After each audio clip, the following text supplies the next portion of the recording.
pase hambre. Hermano, y de repente a mí me empieza a dar hambre. Y empecé a temblar del frío. Y era tanta el hambre que yo tenía y el frío, que yo empecé a llorar. Tenía mucha hambre y tenía mucho frío. En esos momentos yo anhelé tener el calor de mi madre. Yo tenía mucho frío. Y en esos momentos yo anhelé que mami estuviese a mi lado, para que mami me diese calor. Pero mami no estaba, porque mami me había abandonado cuando yo era un niño. Nunca antes había anhelado tener a mi madre a mi lado. Yo tenía frío y yo empecé a temblar del frío. En esos momentos yo anhelaba que mami estuviese a mi lado para que mami me diese calor. Pero mami no estaba, porque mami me había abandonado. Y yo empecé a llorar y a llorar con aquella nostalgia. Los diciembres, porque yo me había convertido en un gamín en Medellín. Yo recuerdo que los diciembre que yo salía a caminar, yo veía a aquellos niños jugando con sus carritos, con sus pelotas, con sus juguetes. Cuando yo veía aquello, yo lloraba, porque yo no tenía una pelota con que jugar. Yo no tenía un carrito con que jugar. Yo lo que tenía era sufrimiento. A mí lo que me acompañaba era una arma, no una pistola. No, perdón, no era un juguete, no era una pelota, sino una arma. Y cuando yo veía aquello, a mí me daba duro. Y ese día que yo anhelé tener a mi madre a mi lado, eso fue una escena terrible. Hermano, por eso, hoy por hoy, que voy a otros países, a otras ciudades, y hoy por hoy que voy a muchos hogares, y veo jóvenes, jovencitas y jovencitos rebeldes con sus padres. ¿Sabes qué digo yo? Cuando yo veo aquella escena, jóvenes rebeldes, jóvenes que manotean a sus padres, jóvenes que no se sujetan a sus padres, jóvenes que gritan a sus padres, jóvenes que tratan mal a sus padres, aún jóvenes que golpean a sus padres.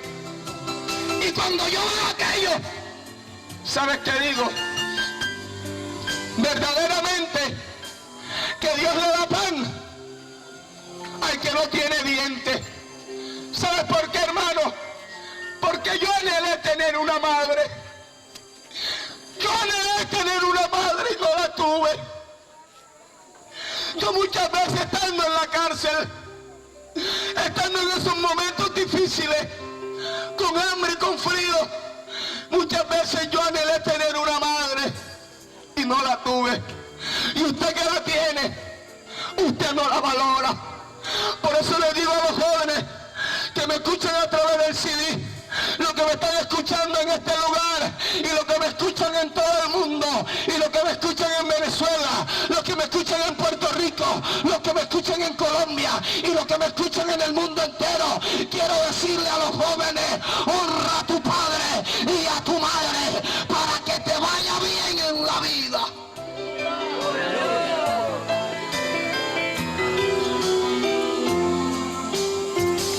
Fui creciendo. Cierto día, yo recuerdo cierto día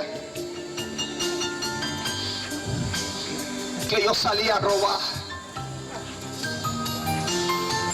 Ese día salgo a robar y yo no esperaba aquello. Cuando yo robo a aquella mujer que le quita unas candongas, o los aretes, como le llaman acá, cuando yo le quito las candongas a aquella mujer, recuerdo que un miliciano, a lo que yo doy la vuelta, él me da una puñalada en el lado del corazón. Aquel hombre perforó o rompió mis 2 costillas del lado izquierdo. Cuando aquel hombre me da aquella puñalada debajo de mi tetilla, me dio una puñalada con un Rambo, con un cuchillo de acero. Cuando aquel hombre me da aquella puñalada debajo de mi tetilla del lado izquierdo, aquel puñal de acero perforó, rompió mis 2 costillas. Cuando aquel hombre me da aquella puñalada, hermano, yo caigo de rodillas, yo empiezo a pelear o a pelear con este hombre. Cuando yo estoy tratando de sobrevivir con este hombre, porque este hombre quería seguir atacándome. Yo tengo un puñal en mi mano y empiezo a pelear con este hombre, pero ya este hombre me da aquella puñalada. Cuando aquel hombre me da aquella puñalada, yo caigo desplomado y caigo de rodillas. Yo ese día, como nunca antes, hermano, empecé a sentir un frío terrible. Empecé a sentir un miedo terrible y una oscuridad. Yo veía un túnel muy oscuro, pero escuchaba una voz que decía: no te duermas. Pero yo sentía mucho miedo y sentía un frío. Era un frío, no sé, que nunca antes había sentido. Y empecé a sentir un miedo terrible. Y de este lado empezó a salir qué cantidad de sangre. Aquella cantidad de sangre salía y salía. Pero yo trataba de desplomarme, de dormirme.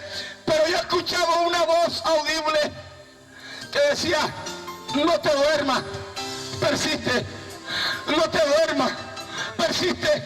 Y aquella voz me hablaba y me hablaba, y aquella voz me quería dominar. Había 2 voces, una que me dominaba para dormirme, pero había una voz que me decía: no te duermas, persiste, persiste. Ese día no entendía, hermano, qué era lo que estaba sucediendo. Hoy por hoy entiendo que el miedo y el frío que yo sentía era el miedo de la muerte. En esos momentos, hermano, algo estaba sucediendo. En esos momentos había una batalla. Yo no me daba cuenta, pero yo la sentía. En esos momentos estaba el ángel de la muerte queriéndome llevar, porque fue una puñalada profunda, fue algo sobrenatural. Pero estaba el ángel, no sé si era el ángel Miguel o el ángel Gabriel, y la muerte me decía: yo me lo llevo. Pero el ángel decía: no te lo puedes llevar. Y la muerte decía: yo me lo llevo, es mío, él me ha servido toda la vida. Pero el ángel decía: no te lo puedes llevar. Jesucristo pagó un precio por él. Él es de Cristo, él le pertenece a Cristo. No te lo puedes llevar, no tienes parte ni arte en él. Y el ángel de la muerte decía: me lo llevo. Y el ángel decía: no, él le pertenece a Cristo. Caí cuando recordé en el hospital con qué cantidad tuvo tora que tenía mi cuerpo. Recuerdo que tenía una manguera metida por aquí. Me alimentaban por sonda o por tubo. Duré muchos días en cuidado intensivo. Yo recuerdo que cuando yo salí de cuidado intensivo, después de 20 días, hay una junta médica. No se me olvida tanto que habían unos médicos españoles, unos doctores españoles, y yo estaba en la sala de recuperación y había una junta médica. Y aquellos médicos, yo recuerdo, yo estaba ahí. Qué tremendo. Hoy por hoy entiendo qué era lo que estaba sucediendo. Y aquellos médicos, aquellos españoles miraban aquella radiografía y decían: pero ¿cómo? No entendemos si este puñal tenía que obligatoriamente agarrarle el corazón. Porque aquel puñal me había penetrado aproximadamente, ¿como cuántas pulgadas hay aquí? 4. Como 4 o 5 pulgadas. Más o menos, aquel puñal, mire hermano, no le estoy exagerando. Más o menos aquel puñal había penetrado esto, como 4 o 5 pulgadas. Y aquellos médicos decían, y miraban aquella radiografía y decían, pero no entendemos por qué este puñal se desvió. Si este puñal obligatoriamente tenía que agarrar el corazón. Decía, pero no entendemos cómo. ¿Qué pasó aquí? Si este puñal tenía que agarrar el corazón. Pero lo que estos médicos españoles no sabían, y aquella junta médica, lo que ellos no sabían, que este corazón le pertenecía al Cristo de la gloria, y que este corazón no lo podía tocar el diablo.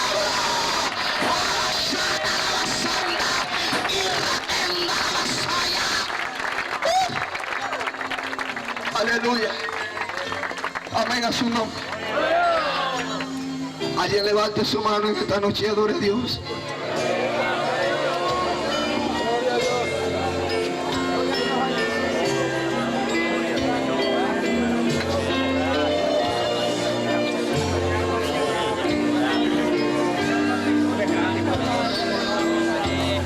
Salí de ahí. Me recuperé. Después del cumpleaños ya del corazón. Volví a lo mismo. Porque esa era mi vida. Me mataron a mis 2 hermanos. Fue triste. Mis únicos 2 hermanos varones me los mataron. Cierto día fueron a buscarme a mí para matarme y no estaba yo y mataron a mi hermano. Eso fue triste cuando mataron a mis 2 hermanos, pero el tiempo no nos apremia para relatar esto. Voy a ser breve. Me desterraron de Medellín. Las milicias populares me habían desterrado de Medellín, de Niquí a Camacol. No podía sobrevivir o no podía convivir en Medellín. Luego me fui a Cali. Cuando caigo a Cali, empecé a relacionarme con unos caleños que le daban al sicariato, eran sicarios. Yo estuve en una escuela de sicariato en Medellín.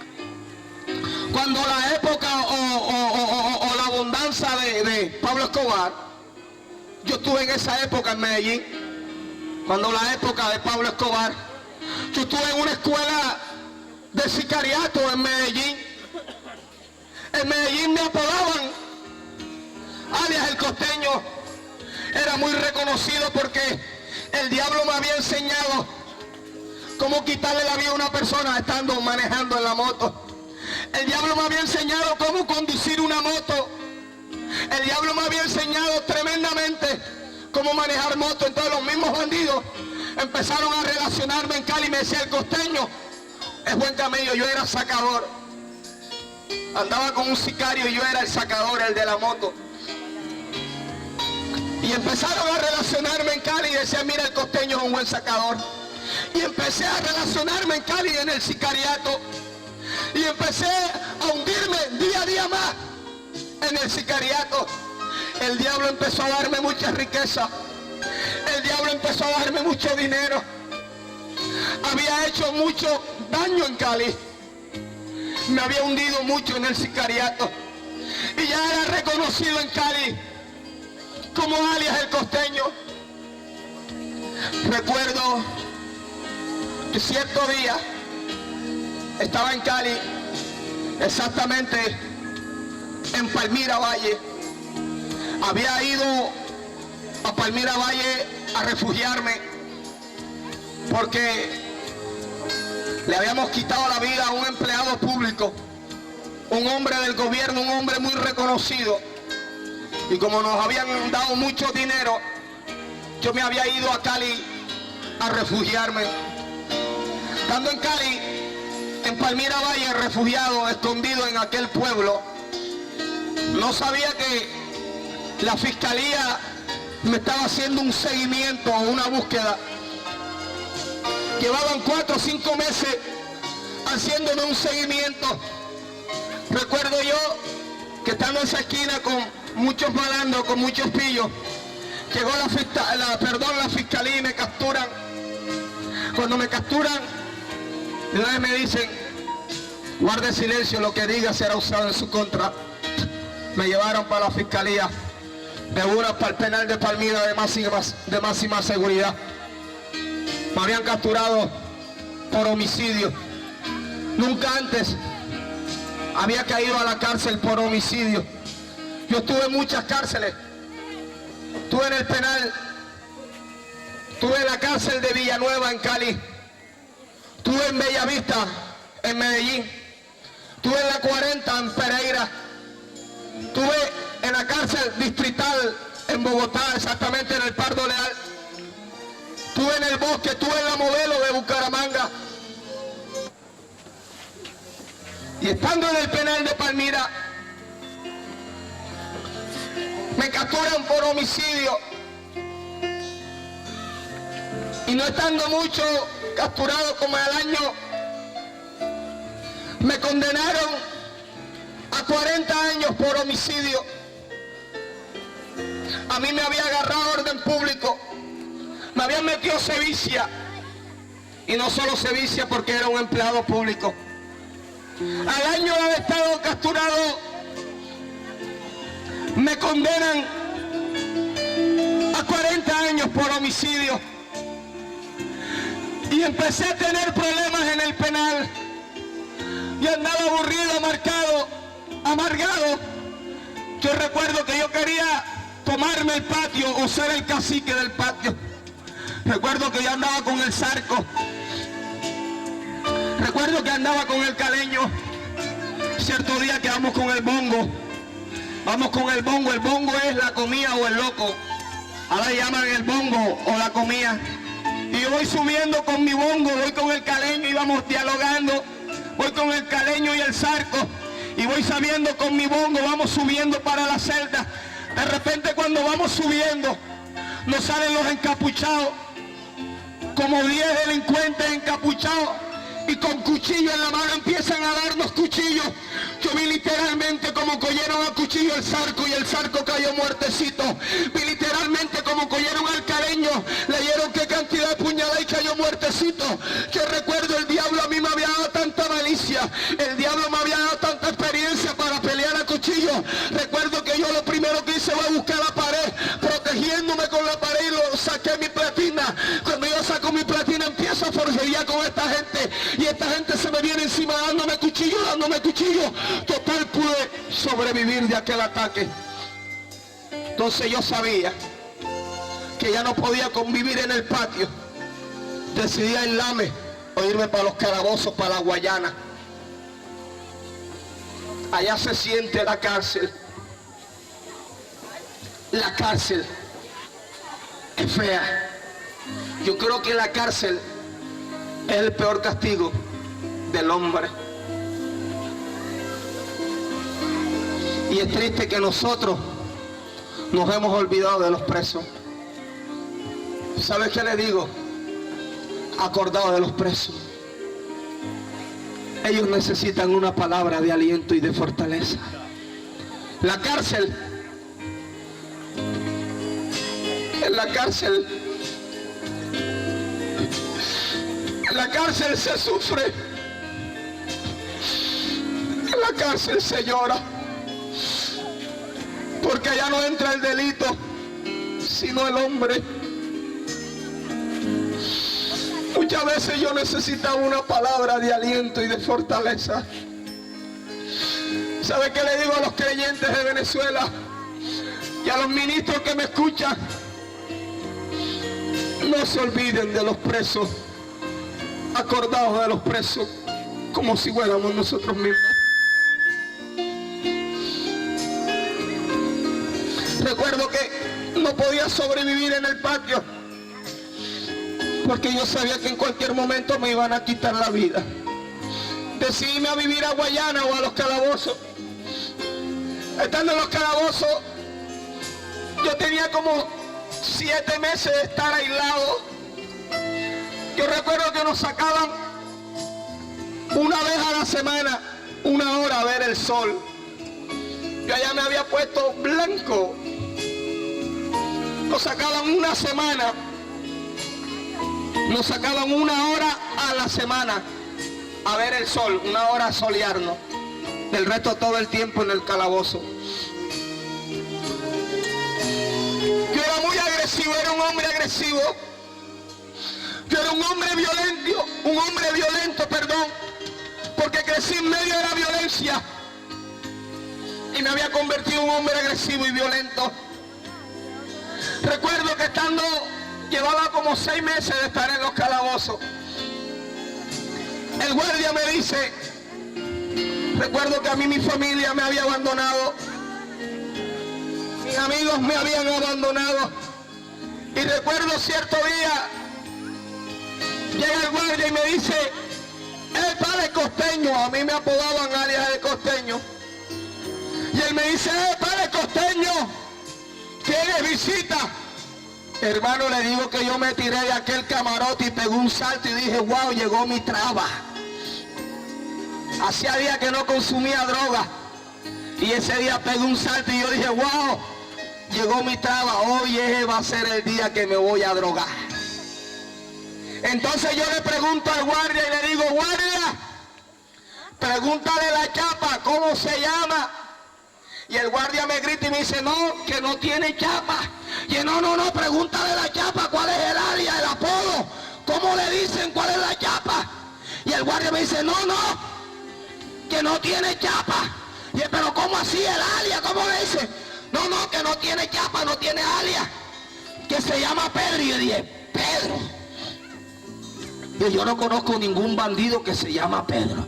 Y yo daba vuelta en el calabozo y decía, Pedro. Oye, ¿qué bandido se habrá acordado de mí? Pedro. Yo no conozco ningún bandido. Oye, yo le decía al guardia, oye, pero pregúntale a la chapa. Y él me decía, no, que no tiene chapa, que se llama Pedro. Y decía, Pedro. Y yo no conozco ningún bandido que se llama Pedro. Y él, bueno, pues, dile que entre. Y arranca. Yo para llegar hasta donde yo estaba, había que cruzar 3 puertas de acero. Y yo estaba en el calabozo, máxima seguridad. Yo que el guardia que abre la primera puerta, yo me puse mi pantaloneta y yo ansioso pues para ver a Pedro. Yo quería quién era Pedro, para saber quién era Pedro, y decía, ¿qué bandido se habrá acordado de mí? Y el guardia abre la segunda, la tercera puerta. Cuando el guardia abre la puerta, ya para donde yo estoy, aquí en los calabozos, cuando el guardia abre la puerta, yo veo un personaje que viene con una corbata y con una Biblia. Y yo, no me seas serio, evangélico, y ábrete de aquí, ábrete, como venga acá te atraco. Y aquel varón me dice, yo no me voy, traigo una palabra del cielo para ti. Y yo, no me qué palabra del cielo ni que nada, ábrete de aquí, como entra acá te atraco. Y ese guardia, no respondo, dile a ese aleluya, dile a ese evangélico que se vaya de aquí, yo lo que quiero es embalarme. Y aquel varón me decía, yo no me voy, porque traigo una palabra del cielo para ti. Y no me qué palabra del cielo ni que nada, no, abre. Y recuerdo, hermano, que el hombre empezó a hablar. Y empezó a hablar hasta que me convenció. Hoy por hoy entiendo que no fue él. Amén a su nombre. Y aquel hombre me dice, entro. Y bueno, tú verás, entra. Oye, y yo recuerdo que el guardia está quitando los tornillos, porque allá en los calabozos no se usa candado sino tornillos. Y el guardia le está quitando los tornillos a la celda, o sea, para entrar hasta donde yo estaba. Y el guardia le está quitando los tornillos a la celda para entrar. Y el guardia miraba al evangélico y decía que, ¿de verdad te va a entrar? Y aquel hombre plantado, sí, yo voy a entrar, habrá. Y el guardia le está quitando los tornillos y decía que, pero usted está seguro, usted va a entrar. Oye, qué tremendo. El guardia estaba más nervioso que él. Y el guardia quitando los tornillos y decía que, ¿de verdad usted va a entrar? Oye, a mí no se me olvida aquella palabra que lanzó aquel hombre. Eso me marcó, eso me desarmó. ¿Sabe qué le respondió a este hombre? Y le dijo, ábrala, porque yo voy a entrar. ¿Sabe por qué? Porque más poderoso es el que está en mí que el que está en él. Alabanza al Rey del cielo.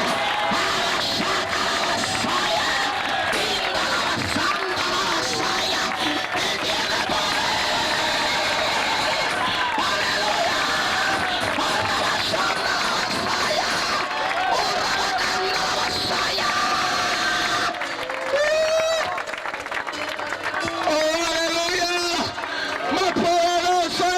Nosotros, iglesia.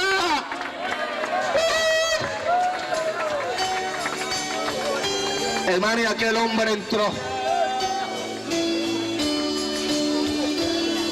Y aquel hombre me queda viendo y yo le digo, ¿sabes una cosa? Píntamela que yo te la coloreo. Pero no me vengas con el cuento que lo metieron en la tumba y que lo clavaron y que después se paró, porque ese cuento yo me lo sé hace años. ¿Qué es lo